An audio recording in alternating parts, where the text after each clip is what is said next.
రాయడం, చదవడం విడదీసి నేర్పించటం. ముఖ్యంగా దీన్ని వయోజన విద్యలో ఉపయోగిస్తాం. మామూలు ఫార్మల్ ఎడ్యుకేషన్లో కూడా ఉపయోగించవచ్చు, ఇబ్బంది ఏం లేదు. రాయడం, చదవడం ఈ రెండు నైపుణ్యాలు విద్యాలయాల్లో పిల్లలకి ఖచ్చితంగా అందించాల్సినవి. వినడము, మాట్లాడడం ఈ రెండు నైపుణ్యాలు తల్లే నేర్పించింది. దానికి తండ్రి తోడ్పడ్డాడు, కుటుంబం తోడ్పడ్డది, చుట్టూ ఉన్న సమాజం కూడా తోడ్పడ్డది. ఏమాత్రం చదువు రానటువంటి తల్లి అయినా సరే వ్యాకరణ దోషాలు లేకుండా ఆమెకు వచ్చిన భాషని తన పిల్లలకి పక్కా నేర్పిస్తుంది. అంటే 5 ఏళ్ల లోపే రోజువారీ వాడకంలో ఉండే పదాలన్నీ వచ్చేస్తాయి పిల్లలకి.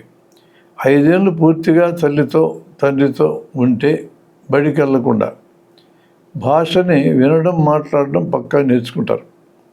మనం చాలా తొందర పెడుతుంది మనల్ని, 3 ఏళ్ళకే బడికి పంపిస్తాం. అంటే భాషలో కనీస నైపుణ్యం, వినడం, మాట్లాడే నైపుణ్యం రాకముందే స్కూల్కి పంపించేస్తున్నాం.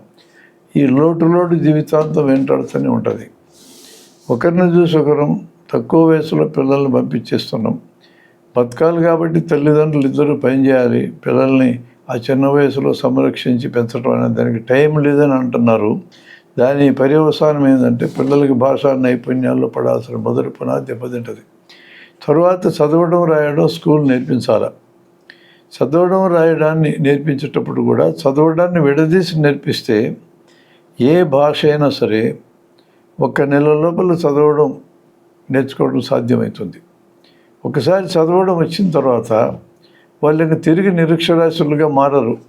టీచర్లు లేకుండా కూడా రాయడం చేయగలరు. ఆ భాషలో మన పండితులను తయారు చేయటం మన ఉద్దేశం కాదు.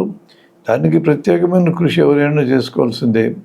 భాషని కనీస సామర్థ్యంతో ఉపయోగించుకోవాలన్నప్పుడు చదవడం ముందు నేర్పిస్తే రాయడం నేర్పించడానికి వాళ్ళంతరాళ్ళే కృషి చేసి ఆ నైపుణ్యాన్ని పట్టుకుంటారు. మనం ఫార్మల్ ఎడ్యుకేషన్లో ఏళ్ల తరబడి నేర్పిస్తాం. ఈ పని బదులు మొదటి నెలలోనే చదవడం నేర్పించామనుకోండి. ఉదాహరణకు మన తల్లిదండ్రులు మా పిల్లలకు ఇంగ్లీష్ మాట్లాడటం రావాలని కోరుకుంటున్నారు. ఏబిసిడీల దగ్గర నుంచి పిల్లల్ని సతాయించకంటే అసలు ఇంగ్లీష్లో మాట్లాడడం నేర్పించారనుకోండి 1 నెలలో, తల్లిదండ్రులు సంతోషంగా ఉంటారు.